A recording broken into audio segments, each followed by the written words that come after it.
All right, welcome to the Educators podcast. I am Mr. Burdon, and with me is one of my dear friends and colleagues, and one of another soldier in the business of education, my good friend Imani Moorman. Imani, how are you? I'm good. How are you?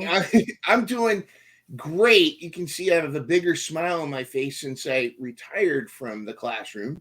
But Yes. yes, but I appreciate you coming on, and I just really excited to talk to you about the state of education, kind of how things are going. But Yeah. before we get to that, a little background. You and I have worked together. We toughed it out in fourth grade together for quite a Mm-hmm. while, and I think we talked each other off the ledge quite a bit. Yes, for sure. Quite a bit. We vented quite a bit as well, and but I want to peel back a little bit first. What got you into education in the first place? I feel like a lot of us, we start out, we have this idea of what we want to do, and for the most part, we kind of get to do it, but then we Yeah. start to find the real the obstacles that we weren't expecting. Right. Right. Well, I when I went into like before college, I was like, what am I going to major in? And I'm like, I've always wanted to teach, but I Hmm. wasn't quite sure, but I knew I wanted to help children. Hmm. And I knew I had a love of like teaching. I was always like that little bossy type kid, like telling kids what to do. So like everyone's like, yeah, you should so be a teacher. And I just wanted to make a difference. I wanted to I grew up in a predominantly white neighborhood Hmm. and I wanted to be a representation for students that look like me. So that was a big thing. And I was like, yeah, there aren't many black female teachers and I wanted to be one. So that was my goal. And ta-da! Yeah. I also remember you and I talking about like teachers that influenced us. I had Mrs. Owens was my fourth grade teacher, and Hmm. she inspired me. She was one that, again, I went a completely opposite direction for a long time. My career, I went a completely different career until I got to that moment in my life. I was like, what do I really want to do? And teaching was like, oh, that's it. And I thought of Mrs. Owens right away. And I know that there were some teachers in your life that you Hmm. that kind of you responded positively to. Yes. So it was my third grade teacher. Hmm. She was so great. Like, I mean, she just had all the fun stuff. It wasn't just teaching. Like we had like incentives and it was like, wow, we have popcorn day. And it was just so great. Like, so I really do. I'm very thankful for Miss Rummage and Mr. Henley that I had in fifth grade. He was a representation. He was Hmm. like my first black teacher. So yeah, just I wanted to be like them, and they made me feel comfortable in the classroom. I wasn't a very talkative person. I was kind of shy, and they just Really? brought out. Wow. I can't. I know. I Really? was I was that quiet kid. I had a lot of things to say in my head, so I would put them down more on paper. I was one of Hmm. those students. But Yep. as I got older, I got more comfortable and more I think that happens to a lot of folks. Like growing up, you grow up. There's sometimes the quiet kids. There's a lot going on up here. I've vocal. found some of the kids in class where they're quiet. You don't necessarily, you find out later when you talk to them or you get them to write something. It's like, whoa, okay, there's a lot Hmm. going on upstairs. I do want to talk about representation because I do think that's huge, but Hmm. also the making the learning day fun. I think sometimes we get so, especially the folks, and I want to be positive, but again, there's a lot of stuff I think that gets lost in from up above, where they Hmm. forget that these kids are going to be in here for 8 hours. Right. We're Their day competing. is at school. Yes, they're 9 to 5, if you will, or Hmm. 7 to whatever. They're they're going to be there, and we're competing against TikTok, YouTube, Among Us, Roblox, Minecraft. We're competing for all this attention now, Hmm. and we have to be a teacher, but also a psychologist, a nurse, a doctor, a counselor. We have Yep. to be a mediator, a Look, referee, mommy. mommy, daddy. I used to say that too. I would get called mom or dad. I Hmm. would a lot of times, and I would they'd get embarrassed and say, no, no, hey, well, I'm here. I'm your mom, your dad, your doctor, your nurse, Right. your all, and we even have to be kind of a game show host. We have to kind of Seriously. we have to tap dance and we have to do the show just to keep them like for just to make it's like, oh, hey kids, I know you love Roblox and I know you'd rather be doing a TikTok dance, but let's talk about Jamestown. You know, it's like come Right. on. Right. You know, it's like come on. Right. Yeah. But yeah, so I do feel like that's one of the things that makes you a great educator is two things that I've noticed in working with you. One is you have a fun personality, but Um, also you're real. Like I don't see you putting like I've seen you talking to the students in the hallway, and yeah, there's no BS with Miss Moorman, but like you're real with them. Like I don't see you going, well, little Jimmy, you don't have, right. that. You know what I'm talking about? It's No. like Yeah, exactly. you treat them like who like the person they are. Exactly. And it's funny because when I taught for they last year, they said there's one student in particular, she's like, Miss Mormon, you just get us. Yes. Like you just get us. Like she's like, you're just different. And I'm like, what do you mean? I'm like, that's just my personality. I don't switch it up for the kids. It's just, I'm not going to use inappropriate language around them, but I'm going to be the same person that they would see in the Yes. grocery store. I'll be the same. Like I'm a human and I want them to feel comfortable in the classroom. That's my biggest thing. Because if you're there all day and you're uncomfortable, because I had classes as a child that I didn't feel comfortable in. And I'm in there all day long. And Yeah. I don't want, my students to feel like, when is it time to go? Like, I don't like being in here. Like, I want them to feel comfortable because if they're not comfortable, they're not going to learn at the capacity that you want them to learn. No. Like, they might just get enough on one day and you don't know how the next day is going to be. But if they're comfortable every day, they can come in and say, Ms. Moorman, last night I had a rough night. Like, and they feel comfortable coming to me and talking to me about it. I'm like, well, what happened? Because I'm not like Johnny, Billy. Just like, hey, what's up? What Yeah. happened? Let's talk about it. So I think that genuine attitude that it translates very well to the kids. The kids need that. They need to know like that you're really in their corner. Because if you're mm-hmm. just some robot or I used to call it the lobotomized smile. You've seen it. Heck, how Mm-hmm. many PLCs has some expert come in and they got that smile, but their eyes are this big. The scientist said that this book is a better Right. way to teach, and it's filled with everything every teacher's already done for the last 40 years, Mm-hmm. but it's in a new book, that kind of stuff. But I think, do you feel like sometimes some folks, some experts underestimate the perception that students have, like that sense of structure and that like they see through the BS when you're trying to pretend, Mm-hmm. you They know? do. Kids. I always, and that's what I love about children, Mm-hmm. because as you grow older and there's trauma, you tend to like fake who you are. Yeah. So kids are real. They're real until like, and then you can see when something is different because something has happened to them to make them build that wall up or to change their perception of how people look at them. As you get older, you get that. Mm-hmm. But the younger kids, like they know who they are. And it's just like, I wish more adults knew who, like, remember how you were as a kid. Like you didn't Yes. remember who you are. Like that's who you are. You're just the adult version. Like I think a lot of people don't realize that, especially like some educators, they just don't even like, who were you when you were that third grader sitting in Mm-hmm. the chair? Like Yeah. think about that. But yeah. No, I agree. And yeah, we've heard it. We've heard, yeah. And I do think it's the empty cans make the most noise. There's like for every one bad teacher or teacher that's not in it for the right reasons, there's 9 of us that are good.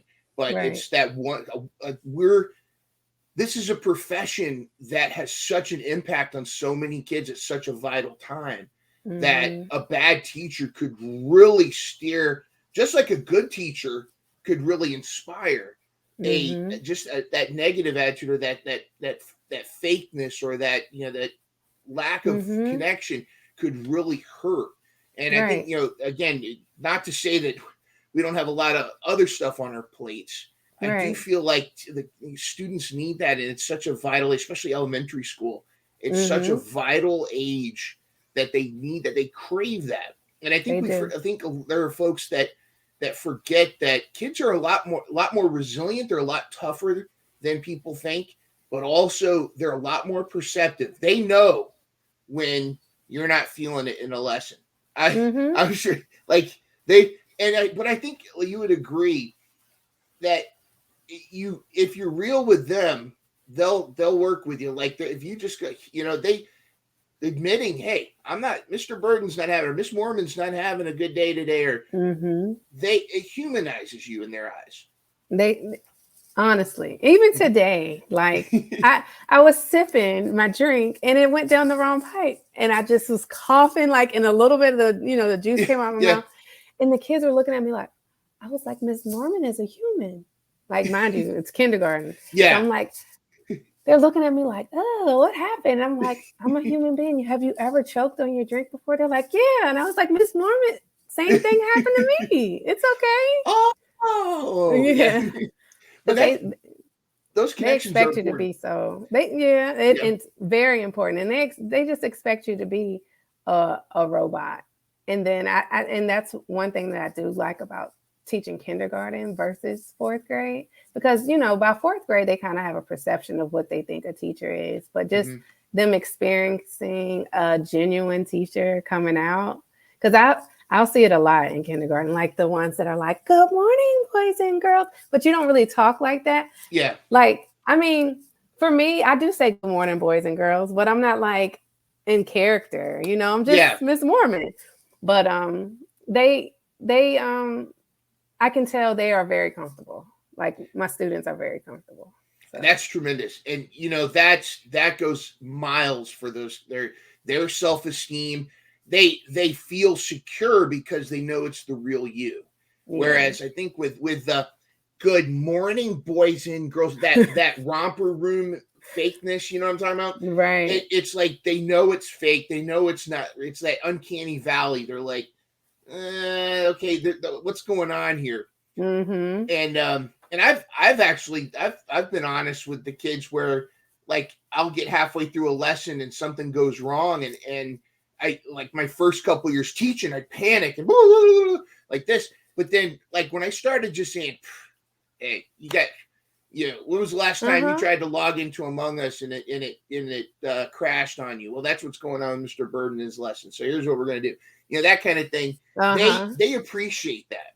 They And do. there's always going to be the kid who's like, woohoo, Mr. Murder. But it's Uh-huh. I think the kids seek that, and they and one of the fallacies, I think, that I'm using the term corporate education.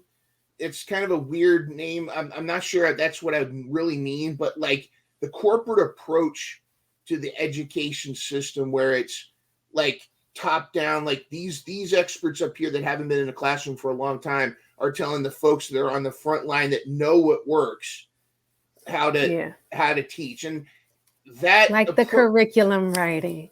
yes, I mean, Oh, oh, don't get me started. Don't get me well, we could started. definitely talk about that. I do want to talk to you about representation and how where we Okay. are today, as far, I mean, granted, not we might not be there for long with so many teachers quitting, but Mm-hmm. as far as where we got to, I'll just say that where we got to as far as representation, male teachers, teachers of Mm-hmm. color, so many different backgrounds, different religions, different cultures. Yeah, I Mm-hmm. wouldn't. I mean, it sounds like a cliche thing to say, but it truly is important. I think for kids to see that diversity, and not shoehorned, forced, hey, look at us, pat ourselves on the back diversity, but true diversity in the educators that they interact with.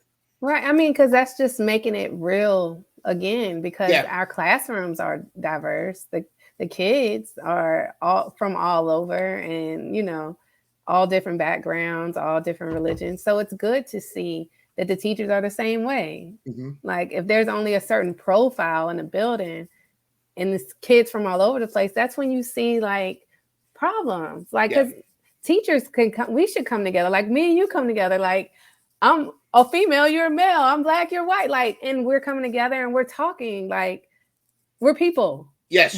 But we can learn different things from each other. Like, we have Absolutely. different cultural backgrounds. Like, we get to know our students better that way. Like, it's just real. Like, and I think people don't realize how important that is. I don't have to say like, I'm not saying like, what am I trying to say? I just know that the kids see that. Hmm. They'll see if there is just a certain profile Yes. versus if it's all mixed up and it looks like, the classroom, then it's just normal. I feel like there's it's again that goes back to how kids are much more perceptive than a lot of people give them credit for.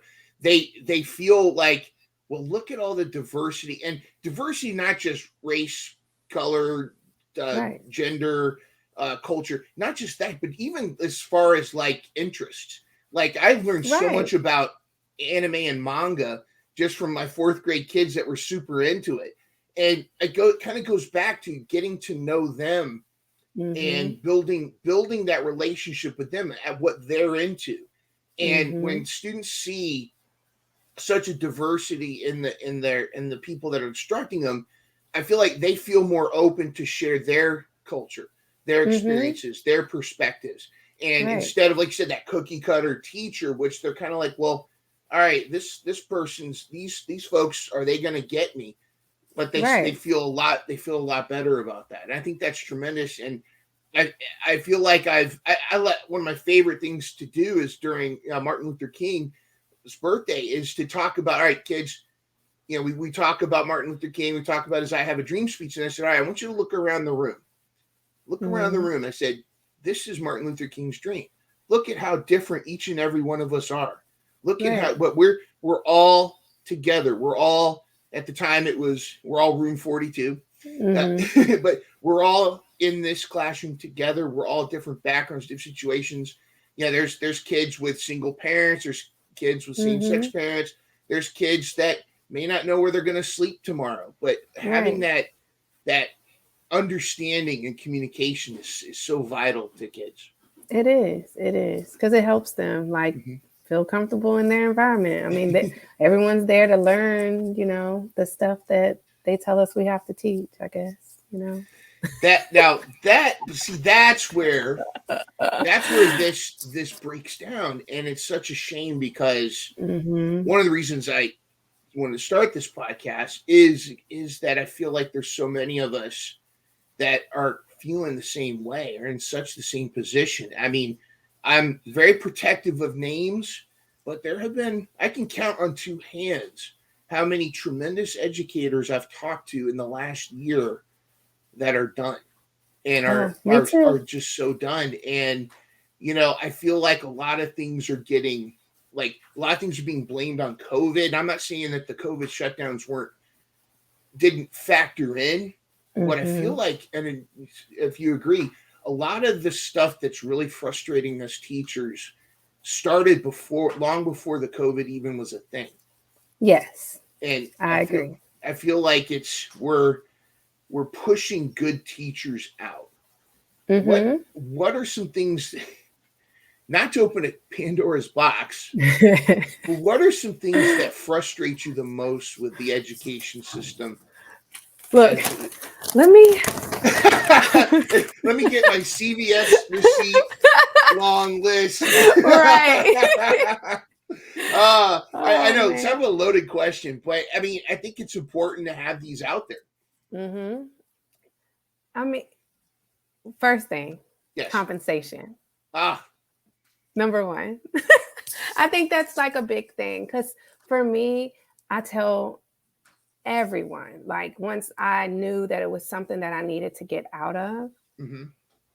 my first reason for staying is the kids. Mm-hmm. My last reason for leaving is the kids. Yes. Oh, that's You profound too. know? Mm-hmm. So I just they are the number one reason why I would want to stay.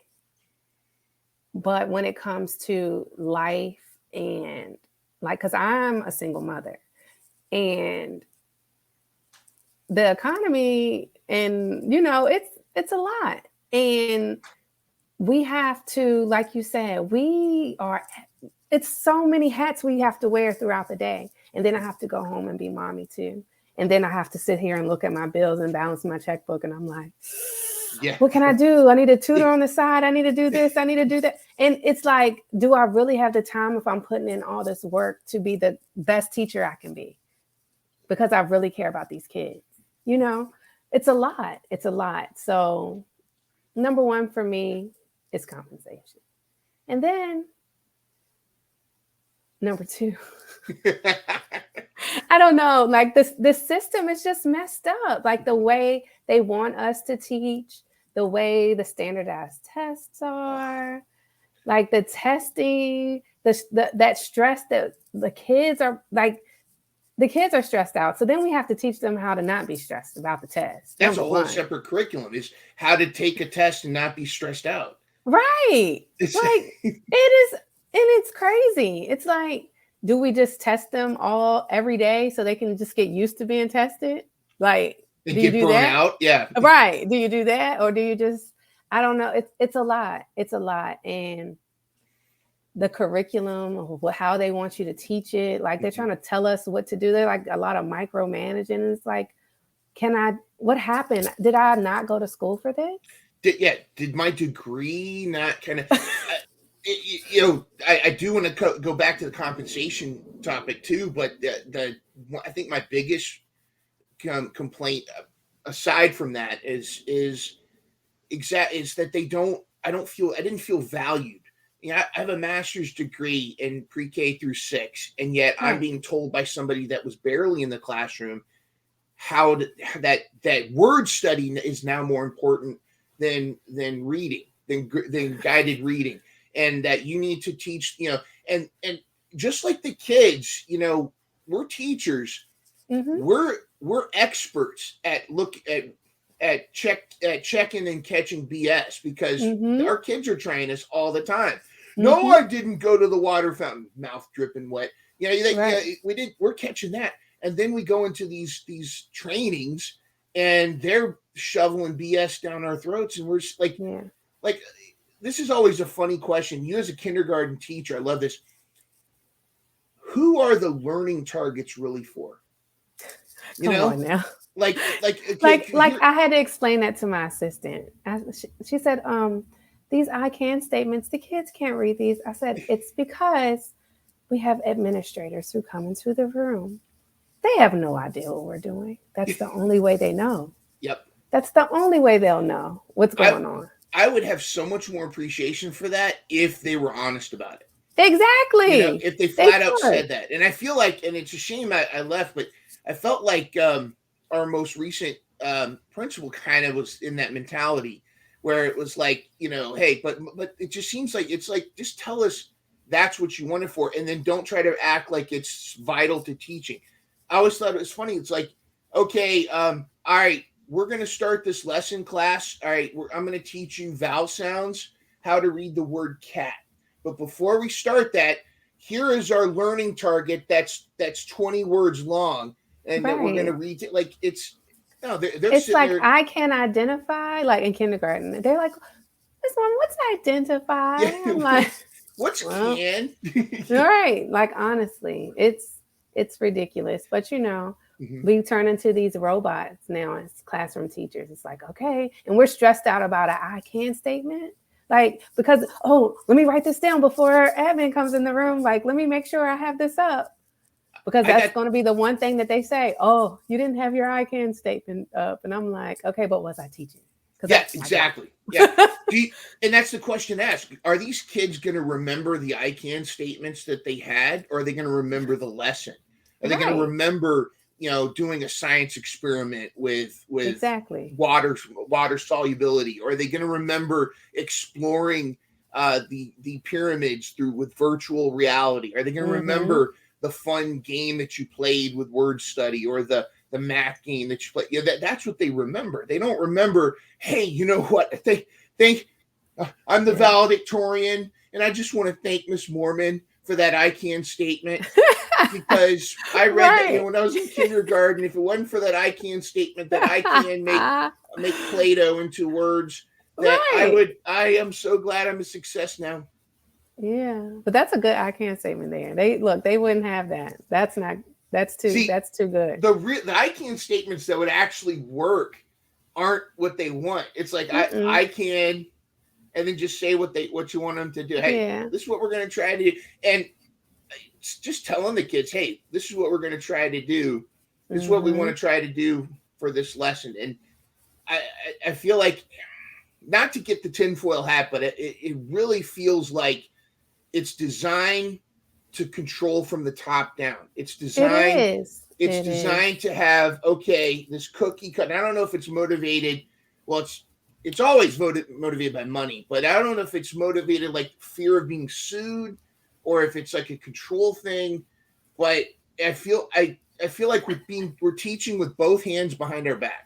Right. And I guess they're looking for consistency, because then you can't say, well, this teacher was doing this and this teacher was doing that. And we all doing the same thing.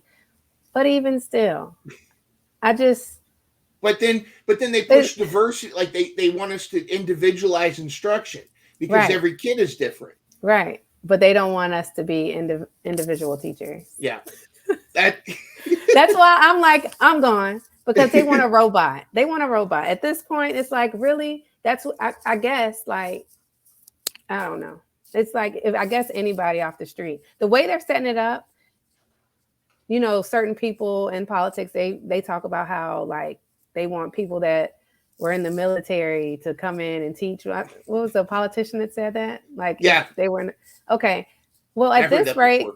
at this rate, I guess they could, if you're just looking at an I can statement and a lesson plan and all that. Well, this is what I have to do. And Okay, looking for a babysitter, like right? you're looking for a drill instructor. Right. I'm like, this isn't teaching anymore. It doesn't feel like teaching anymore.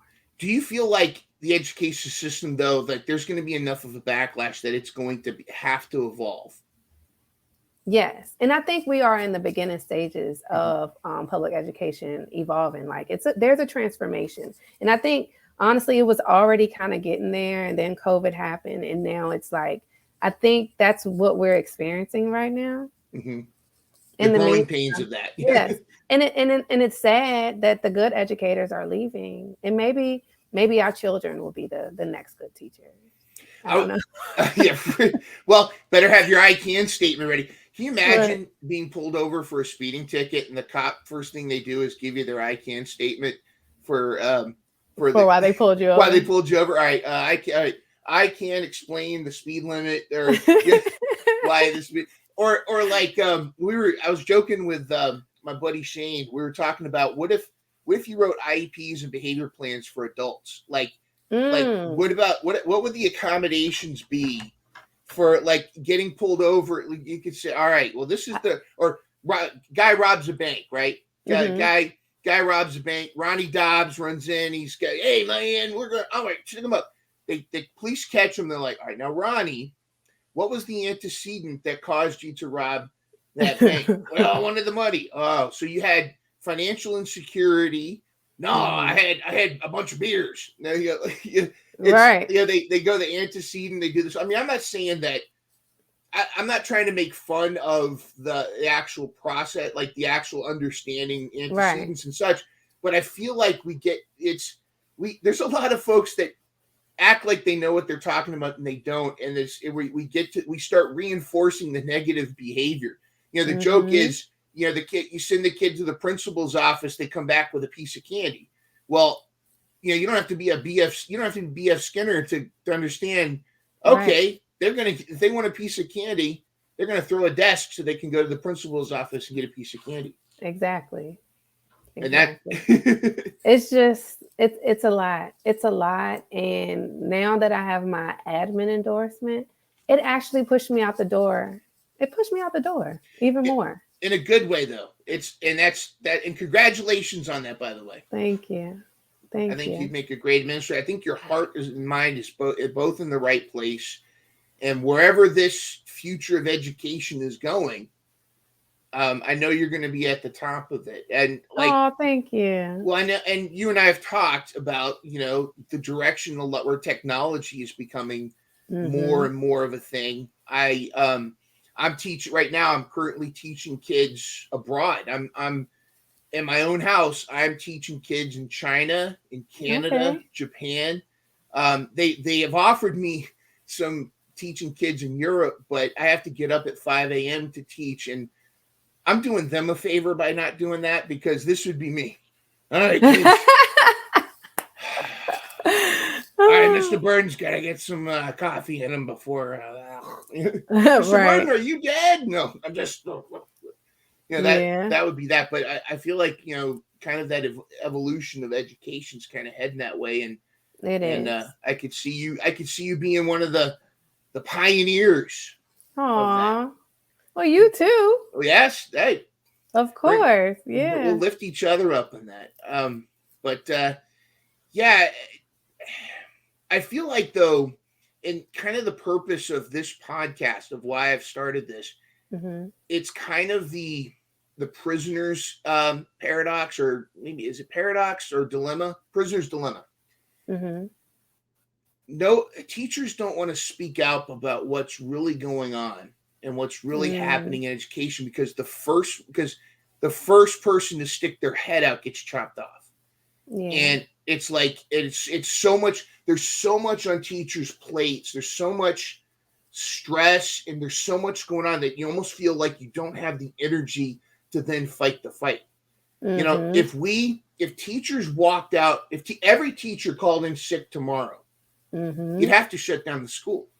Right. And yet, look at how much stress is put on a teacher just wanting to take a day off to be with their kids, or to take a mental health day, or to it's like you got you're I know you're in the hospital, but in the intensive care, but did you get your sub plans? And I mean, honestly, that's terrible. And I've gotten a phone call while I was on bed rest. I've gotten a phone call, and I was at home.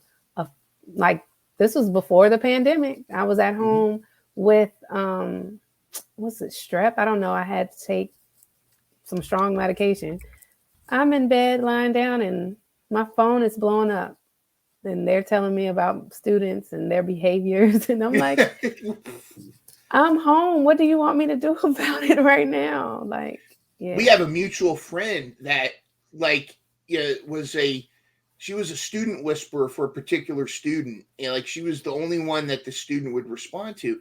And that was because of what you and I were talking about earlier. She was genuine. She talked to him like he was a person, not that he was this preconceived notion that he was some trouble kid. She talked to him as a person. But she's at home sick. They call her up to talk to him because they can't get through to him. She comes in for an hour, talks him off the ledge, is about to throw up, goes back home, and then she gets yelled at by the payroll department for coming in for an hour, and it didn't match up. It didn't match up with the payroll. Why do salaried teachers have to sign in and out on a timesheet on a piece of paper? I know, on a piece of paper. And not every school system is like that. No. So but I think every school system has something like that that's just as frustrating. But yeah, that's a particular thing that Yeah, because if I had to write the true time that I arrived and the true time that I leave, then you would have to pay me more. Or the time, and add in the time that you spend at home working on lesson plans, calling parents, creating lessons, creating projects, grading papers. If you had to put, and the crime is the good teachers, which I think there's a lot more good teachers than bad ones. I think that the empty can makes the most noise. But do you feel like sometimes that our passion for helping the kids is used against us. Yes, they take our kindness for weakness. Mm-hmm. They do. They do. They know teachers. We have a great, like, this is truly hard work, and they know it, and they take advantage of it. Mm-hmm. And it wasn't until, honestly, it wasn't until I had my own children that I'm like, wait a second here.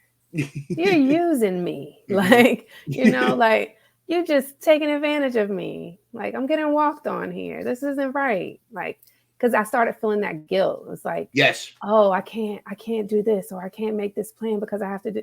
But why should I feel guilty about not being able to grade papers when I'm at home? I shouldn't have to. Mm-mm. I Not have at my all. own family at home. Exactly. Like you're ignoring the things that you're doing this for are right there. Your kids are right there, and it's like, in fact, you actually helped me really wake up to that, because when I first started teaching, I felt guilty. I would still feel guilty taking time off, but like our chats at the out at recess when we would talk, you know, you got to take those mental health days, because and it goes back to what you said, which I think is very profound. The reason you got into teaching is the same reason you're leaving, for the kids. And it's because I feel like if you are so drained, kind of like the giving tree, if you are so drained that you can't be the teacher you need to be, because you have to be on point. This is not a job that you can fake. I know that I've talked to others about the term quiet quitting. You if you're truly a good teacher, you can't quiet quit. Right. Number one, the kids will see it. Yeah. And it's crazy, because I'm like, I told the principal, I said, I can't, I have to leave because I feel like I'm a bad teacher. Yeah.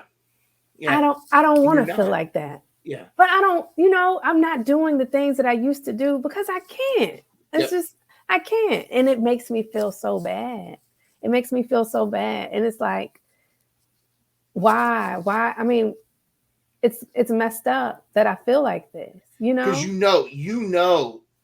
I could take this lesson and do this, and the kids would love it. But I'm so exhausted, and it's going to take so much extra time. And I've got so much else I've got to deal with, and I just can't.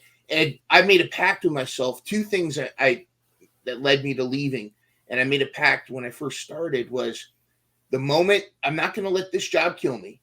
That's one thing. And the other thing is, the moment I start resenting the kids, I'm out. And it wasn't their fault. It was just, I was so drained from everything else, from having so much else, having to just shifting from Schoology to Canvas, and then switching from, okay, everything that you've done for the last 10 years, which has worked, because you've changed lives, you've taught kids to read, you've done all this stuff, everything you've learned to this point, out the window, because now we're going to focus on something completely different. We're going to do word study now, and everybody has to do it, and it has to be done right now. And then also ignoring the fact that we just went through a lockdown and pandemic, and there's these gaps that these kids have are a lot bigger than you're pretending. And don't forget, you still have to take the test, and we want them to pass because we have to stay accredited. And, which goes back to this. So, but don't teach them how to comprehend the reading. Just teach them word study. Yes. So it's like, okay, but now they have to still take this test that you guys are so worried about. And it's too much. Yeah, it's too much. The moment you get to a point where you can't be the rock star that you, and it's a shame, because we're the first ones to notice it. We're the first ones to know, I'm not being Mr. Burdon. I'm not being Miss Moorman. And it's soul crushing to know that I got to go in and I got to try to just get even a morsel of the teacher I used to be. And it's like, now I have to follow what the vision is giving me. And I'm like, can I switch this up? I asked, could I change some things? And the answer was no. Do you understand how bad it made me feel, how disrespected I felt? And the reasoning behind it was like, well, if it doesn't work, I wanted to finish the sentence for her and say, then I failed the kids if it doesn't work. Yeah. That's not what I'm trying to do. She's like, if it doesn't work, then we'll present it back to the curriculum people. I'm like, the kid has already failed. Like, are we doing this for the children? I'm confused. Are they children or are they lab mice? You know, Right. I mean, Exactly. That's such a backwards. Well, so many things are wrong with that philosophy. You know, like you said, right off the bat, where's is the focus on the kids, or is the focus on what's easier for them downtown? That's like, was it last year where they made a schedule when we were going? We had to change our schedule so that it fit the time, so downtown could do a walkthrough in March. Oh yeah. And I remember explaining that to our good friend, and he was like, well, you know, I mean, I can't do anything about that. And I was like, well, yeah, but it works better for all of us, for the teachers and the students, to have our small group language arts at this time of day, but you're making us like chop up our day, and it's going to be confusing to the kids. And that's right there shows that the focus is certainly not on the teachers, on what's supposed to be, but it's not on the kids either. It's not. And that's that's at the top of my list. There's so many reasons. So many reasons. Because I mean, well, we have a member of the school board whose granddaughter has left public school. She's now enrolled in private school. Oh, I believe that. Well, which makes me scratch my head. Like, why? I mean, what made you decide? And I'm sure there's some reason, some CVS list of reasons, but if that's what that says a lot about your faith in the school system. If you're taking your own grandchildren out of it, and like, how do we fix this? Or does it fix, or is this one of those things where it's got to fall to pieces before it can be built back? Yeah, I feel like we're watching it crumble. And I just, like I said, this is like a weird period of time that we are actually going through and we're experiencing. I don't know if this will be in the history books, but you know, the teacher shortages and just why. Like, I don't think they explain the reason why enough. I mean, the pay's always been bad. So I knew when I started teaching, I didn't go into this for the money. Yeah. Like, I went into this to help children. And now we're at the point where we're not helping. We're not really helping them. No. And I'm stressing myself out trying to still do it. And then I'm like, now life has really hit me, like, to the point where it's like, well, it's okay that I don't make enough. Now I do need the money. Yeah. It's like, by the way, we're recording this on Monday, the 20th of March. I don't know if the banks are still around at this point, but you know, I don't know what's going on with the banks right now, but yeah. But no, and that's the other side too. It's like, what, for me, it's more than like the money. Like, the money is the thing, but it's also like, I don't even know if there's a dollar value that, I mean, let's be real. If they were paying us six figures, I'd stay.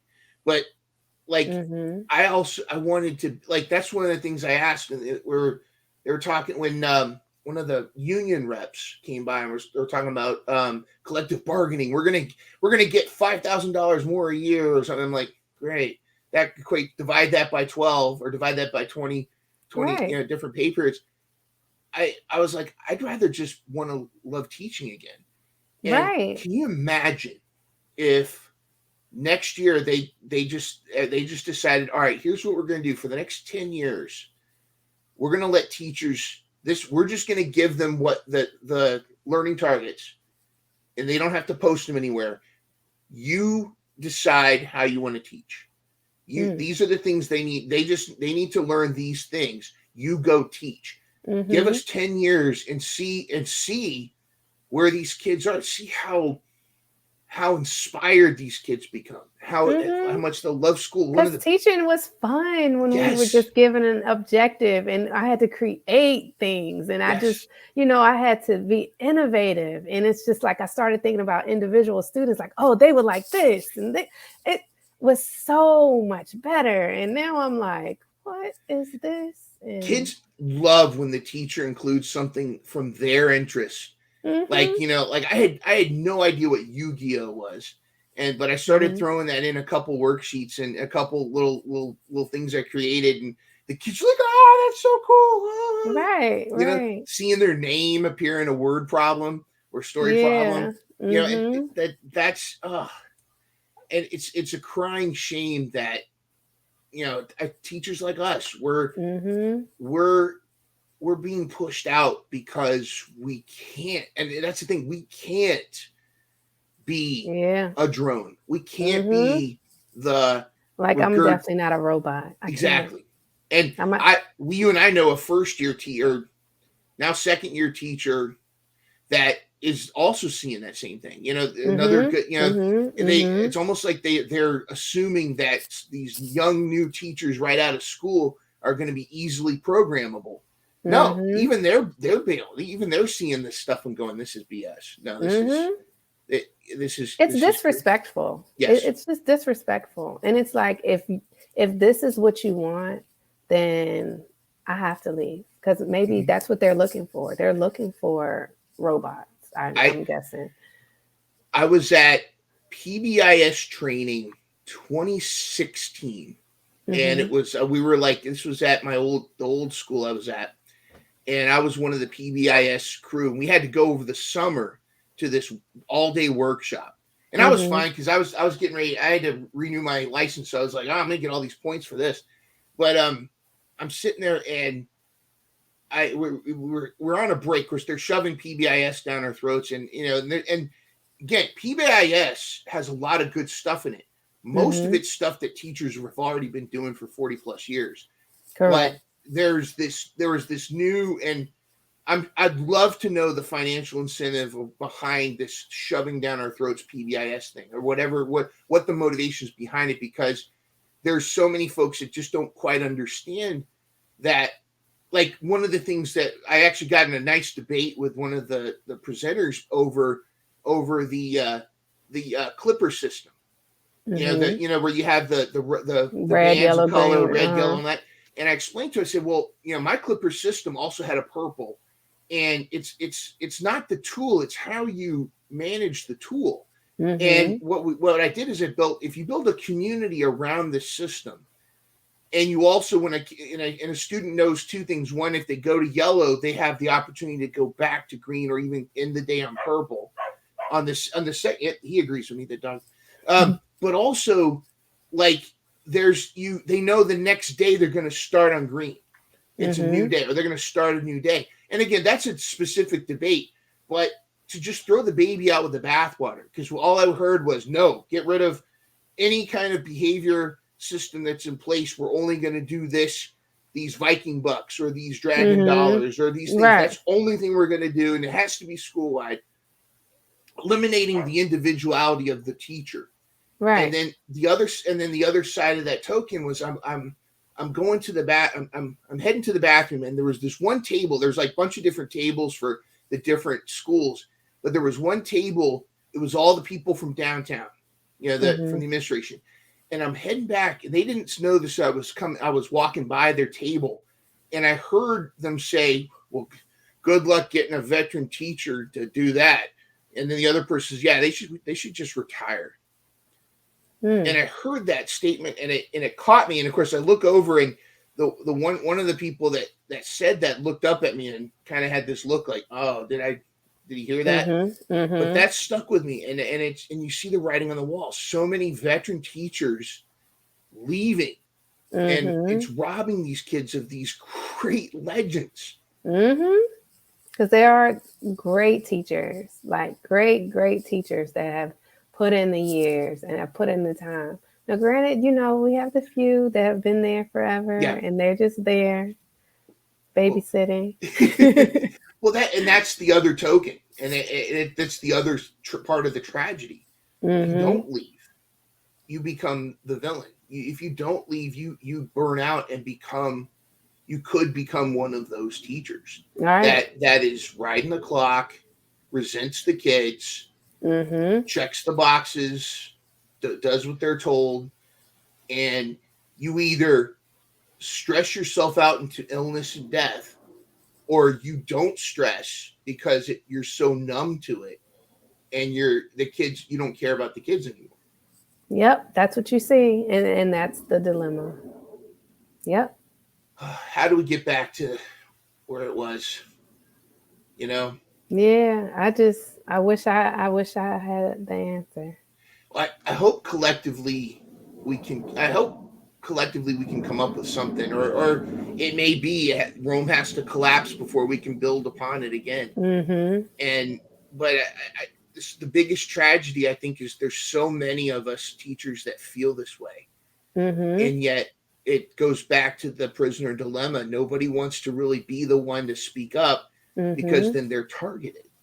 Yep. And But I always feel like, and I've heard, I'm not entirely sure the truth behind this, but from what I've looked at, it seems like United States is one of the top countries in how much they spend on education, and yet when you look at where you look at the trickle down, it's so sparse when what actually goes to the classrooms, what actually goes to the teachers, goes to mm-hmm. the buildings, goes to students.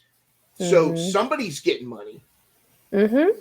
and Mm-hmm. I'm not seeing it. And this whole thing about the teacher shortage is like a self-inflicted gunshot wound. It's like, you know, they're crying about this teacher shortage, and yet they're causing it, but they don't want to address the reason why.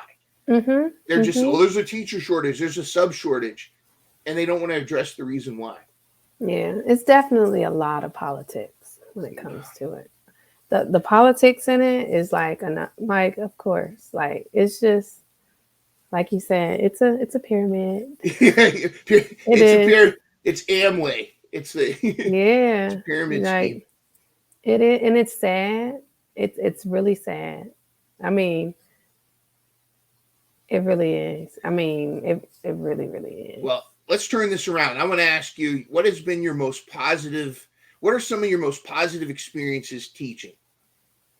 Okay. I Or had a funniest? student. I had a student. This made me feel really good. This happened recently, like a month or so ago.